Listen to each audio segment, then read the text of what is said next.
새벽 4시 서울 강남구의 한 고층 오피스텔.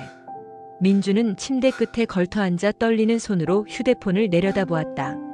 하나님, 제게 믿음이 있다면 이 병을 고칠 수 있을 텐데요. 그의 목소리는 어둠 속에서 공허하게 울렸다. 39세 IT 기업 이사. 겉으로 보기엔 성공한 삶이었지만 6개월 전 받은 췌장암 3기 진단은 그의 모든 것을 무너뜨렸다. 믿음이 겨자씨 한 알만 하다면 산을 옮길 수 있다고 하셨잖아요. 민주는 성경책을 펼쳤다. 마태복음 17장 20절이 눈에 들어왔다. 너희가 만일 믿음이 겨자씨 한 알만큼만 있어도 이 산을 명하여 여기서 저기로 옮겨지라 하면 옮겨질 것이요 또 너희가 못할 것이 없으리라. 하지만 저는 그런 믿음이 없습니다. 그는 고개를 떨구었다. 교회는 20년째 다녔지만 정작 자신에게 기적을 행할 만한 믿음이 있다고는 단 한 번도 생각해 본 적이 없었다. 항암 치료는 그를 지치게 했다. 한 달 후 그는 병원 침대에 누워 천장을 바라보았다. 하나님, 제가 믿음이 부족한가 봅니다. 그래서 낫지 못하는 건가요? 옆 침대의 노인이 조용히 말했다. 젊은이, 자네는 이미 믿음이 있네. 민주는 고개를 돌렸다. 무슨 말씀이신가요? 자네가 지금 하나님께 말하고 있지 않은가? 그게 바로 첫 번째 증거일세. 73세 노인은 신학교에서 은퇴한 박철수 교수였다. 로마서 10장 17절 말씀을 아시나? 믿음은 들음에서 나며 들음은 그리스도의 말씀으로 말미암았느니라. 자네가 20년간 말씀을 들었다면 이미 믿음의 씨앗은 심어진 걸세. 민주는 눈물을 흘렸다. 하지만 저는 산을 옮길 만한 믿음이 없어요. 그 정도의 믿음이 없으면 하나님께서 저를 실망하시는 거 아닌가요? 박 교수는 천천히 일어나 앉았다. 젊은이, 내가 자네에게 이야기 하나를 들려주겠네. 그날 밤 민주는 박 교수의 이야기를 들었다. 40년 전 박 교수는 젊은 전도사였다. 아프리카 선교지에서 사역하던 중 그는 죽어가는 아이를 만났다. 저는 그 아이 위에 손을 얹고 기도했습니다. 하지만 제 마음속엔 의심이 가득했죠. 내가 무슨 능력으로 이 아이를 살릴 수 있을까? 내게 그런 믿음이 있을까? 그러나 놀랍게도 아이는 살아났다. 저는 그때 깨달았습니다. 믿음은 제가 만들어낸 것이 아니라 하나님께서 이미 주신 것이었다는 것을요. 민준의 눈이 커졌다. 어떻게 그걸 아셨습니까? 박 교수는 미소 지었다. 에베소서 2장 8절, 너희는 그 은혜에 의하여 믿음으로 말미암아 구원을 받았으니 이것은 너희에게서 난 것이 아니요 하나님의 선물이라. 믿음 자체가 하나님의 선물이라는 뜻입니다. 민주는 떨리는 목소리로 물었다. 그렇다면 제게도 이미 믿음이 있다는 건가요? 물론이지요. 자, 이제 그 증거들을 하나씩 찾아봅시다. 박 교수는 손가락을 펼쳤다. 첫째, 자네는 지금 고통 속에서도 하나님께 기도하고 있습니다. 그것이 첫 번째 증거입니다. 만약 하나님이 존재하지 않는다고 생각했다면 기도조차 하지 않았겠죠. 민주는 고개를 끄덕였다. 둘째, 자네는 20년간 교회를 다녔습니다. 히브리서 10장 25절에 모이기를 패하는 어떤 사람들의 습관과 같이 하지 말고라고 했죠. 자네가 계속 교회에 나간 것은 이미 하나님께서 자네 안에 믿음을 심으셨기 때문입니다. 민준의 눈에서 눈물이 흘렀다. 셋째, 자네는 성경을 읽고 있습니다. 디모데후서 3장 16절, 모든 성경은 하나님의 감동으로 된 것으로라고 했습니다. 자네가 말씀을 사모하는 것, 그것이 이미 믿음의 증거입니다. 그리고 넷째, 박 교수는 민준의 눈을 똑바로 바라보았다. 자네는 지금 이 순간에도 믿음이 있었으면 좋겠다고 바라고 있습니다. 그 갈망 자체가 바로 믿음입니다. 마가복음 9장 24절을 기억하십니까? 민주는 기억을 더듬었다. 내가 믿나이다. 나의 믿음 없는 것을 도와주소서. 그렇습니다. 박 교수의 목소리가 높아졌다. 귀신 들린 아이의 아버지가 예수님께 한 고백입니다. 그는 자신의 믿음이 부족하다는 것을 인정했지만 동시에 믿나이다라고 고백했습니다. 그 모순된 고백이 바로 진짜 믿음입니다. 민주는 숨이 막혔다. 그렇다면 제가 의심하고 있어도 그런가요? 의심 속에서도 하나님을 찾는 것, 그것이 믿음입니다. 베드로를 보세요. 박 교수는 계속했다. 베드로는 예수님을 3년간 가장 가까이에서 경험했습니다. 물 위를 걸었고 변화산에서 영광을 보았으며 수많은 기적을 목격했죠. 하지만 그런 베드로가 예수님을 3번이나 부인했습니다. 민주는 고개를 저었다. 그런 베드로에게도 믿음이 있었나요? 물론입니다. 예수님께서는 베드로가 부인하기 전에 이미 말씀하셨습니다. 누가복음 22장 32절 그러나 내가 너를 위하여 내 믿음이 떨어지지 않기를 기도하였노니 너는 돌이킨 후에 내 형제를 굳게 하라. 예수님은 베드로의 믿음이 떨어지지 않도록 기도하셨습니다. 베드로의 믿음은 베드로 자신이 만든 것이 아니라 예수님께서 지켜주신 것이었습니다. 민주는 전율했다. 그리고 부활하신 예수님을 만난 후 오순절 성령 강림 이후에 베드로를 보십시오. 사도행전 3장에서 안진뱅이를 고칠 때 베드로는 조금도 의심하지 않았습니다. 은과 금은 내게 없거니와 내게 있는 이것을 내게 주노니 나사렛 예수 그리스도의 이름으로 일어나 걸으라. 그 믿음은 어디서 왔을까요? 민주는 숨을 삼켰다. 하나님께서 주신 건가요? 정확합니다. 베드로는 자신의 힘으로 믿음을 키운 것이 아닙니다. 성령께서 그에게 완전한 확신을 주신 것입니다. 박 교수는 잠시 숨을 고르고 계속했다. 노아를 보십시오. 창세기 6장 하나님께서 홍수로 세상을 심판하시겠다고 말씀하셨을 때 노아는 한 번도 비를 본 적이 없었습니다.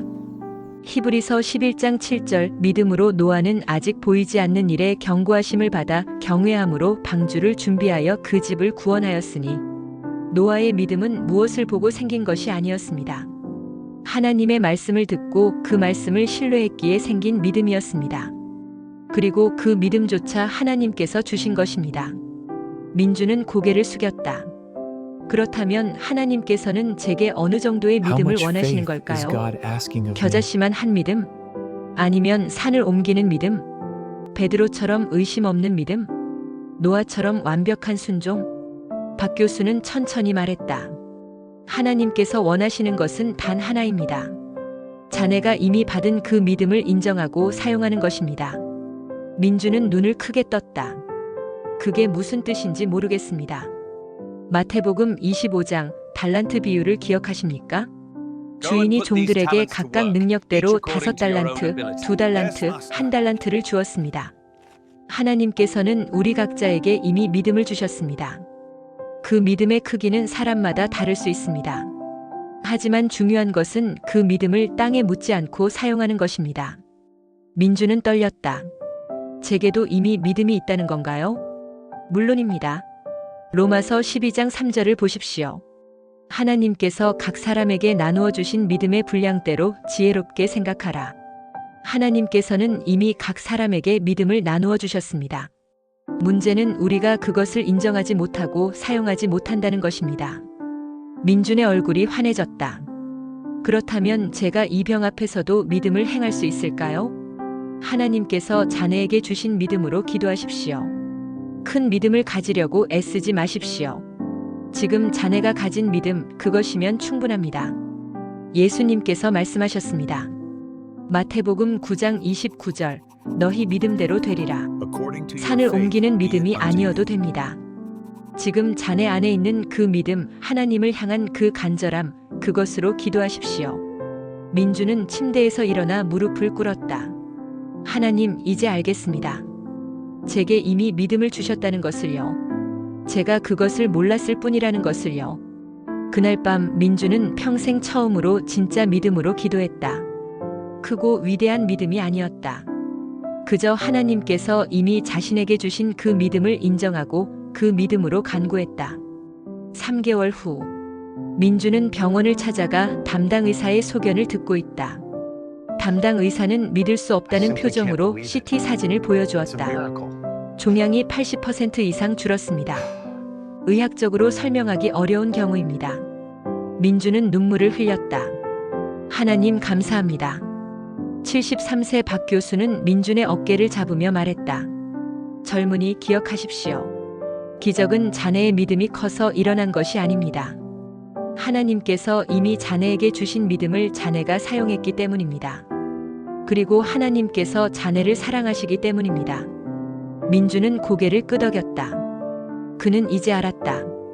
믿음은 자신이 만들어내는 것이 아니라는 것을, 하나님께서 이미 선물로 주신 것이라는 것을, 그리고 그 믿음은 이미 기적을 행할 만큼 충분하다는 것을. 1년 후, 민주는 교회 강단에 섰다. 간증을 나누는 자리였다. 저는 늘 제게 믿음이 없다고 생각했습니다. 하지만 하나님께서는 제게 이미 믿음을 주셨습니다. 첫째, 저는 고통 속에서도 하나님을 찾았습니다.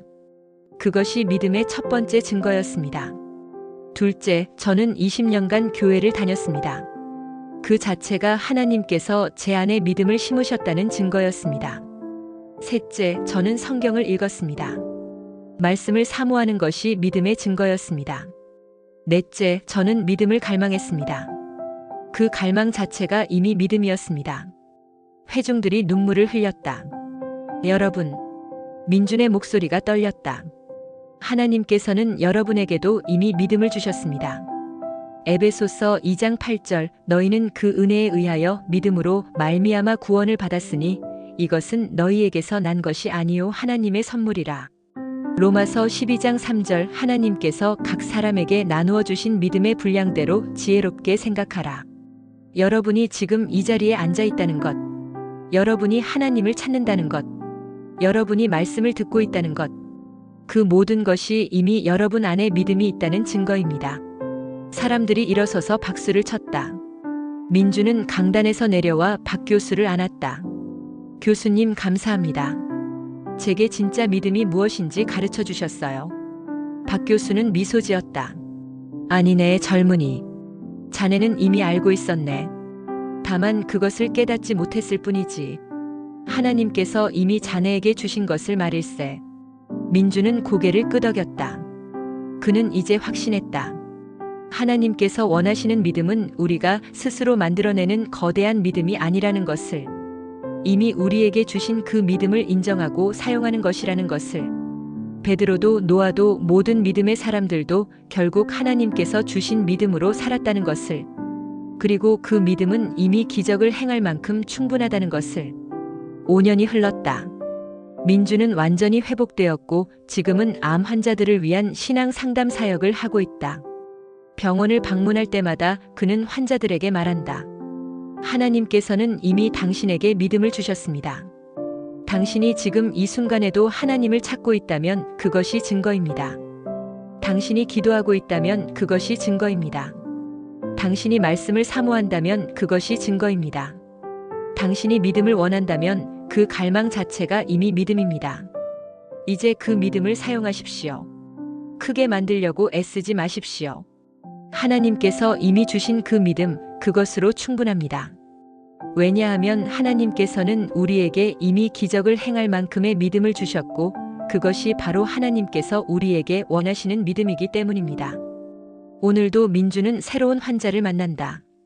절망에 빠진 사람들에게 희망을 전한다. 여러분 안에 이미 믿음이 있습니다. 그것을 발견하고 인정하고 사용하십시오. 그것이 하나님께서 우리에게 원하시는 전부입니다. 좋아요와 구독으로 복음 사역 확장에 동참해 주세요. 오늘도 여러분 삶 가운데 하나님의 은혜와 감사가 함께 하시길 축원합니다.